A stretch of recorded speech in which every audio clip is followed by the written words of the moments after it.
जन्माष्टमी बा कभी राम बन के कभी श्याम बन के चले आना प्रभु जी चले आना कभी राम बन के कभी श्याम बन के चले आना प्रभु जी चले आना तुम राम रूप में आना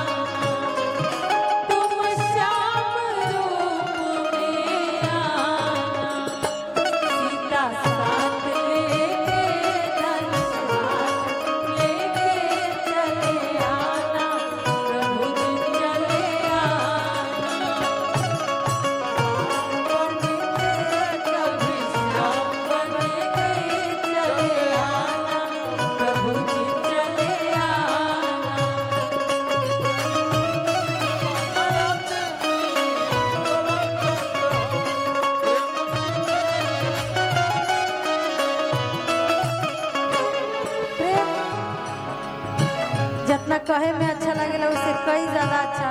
करे में लगेला। निस्वार्थ जेकरा से को आजकल लिखाना प्रेम के मतलब का है। आजकल जे नौजवान भाई लोग करता लोग ना है प्रेम। प्रेम का है गाना के भाव से बा प्रेम प्रभु जी से सब के साचा रहा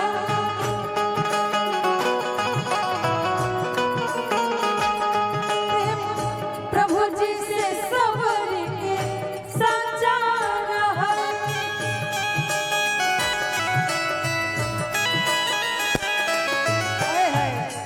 उहे फेंके बैर जान का जा रहा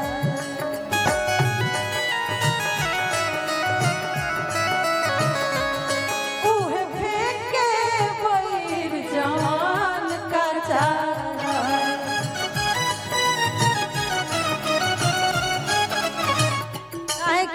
प्रेम प्रभु जी प्रेम प्रभु जी प्रेम प्रभु जी के देहल सौगात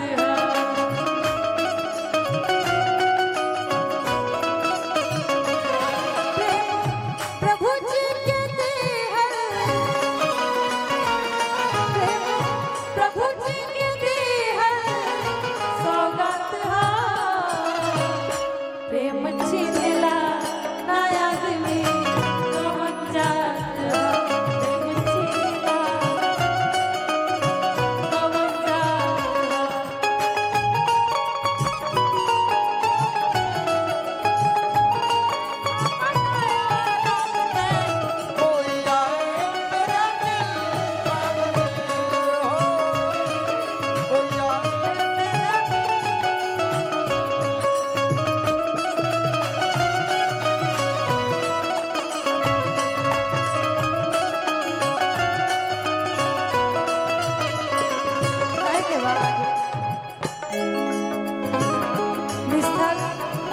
जौन प्रेम होखेला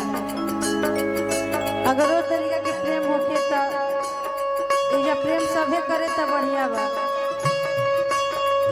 क्या कि दिल के मरीज हमरा लगे या सभे बा नौजवान भाई लोग प्रेम प्रभु जी से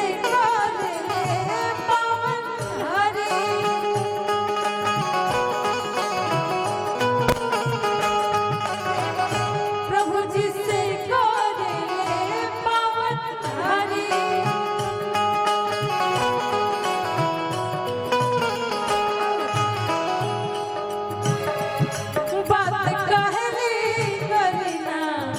प्यार रहो करी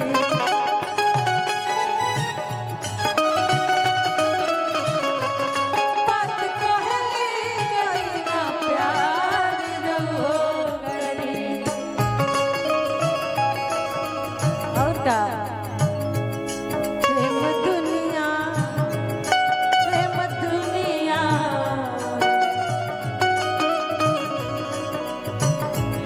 प्रेम दुनिया में अमृत के बरसात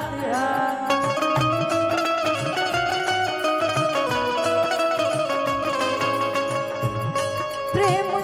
दुनिया में अमृत के प्रेम दुनिया में अमृत के बरसात प्रेम चिन्हला नया कौन जात प्रेम चिन्हला नया कौन जात प्रेम नाच ढेकिनी राउर नाच ढेकिनी राउर की जुट बात प्रेम चिन्हला नया कौन जात प्रेम चिन्हला कौन जात प्रेम चिन्हला नया कौन जात प्रेम चिन्हला नया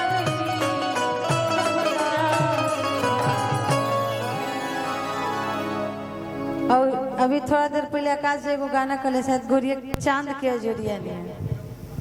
अच्छा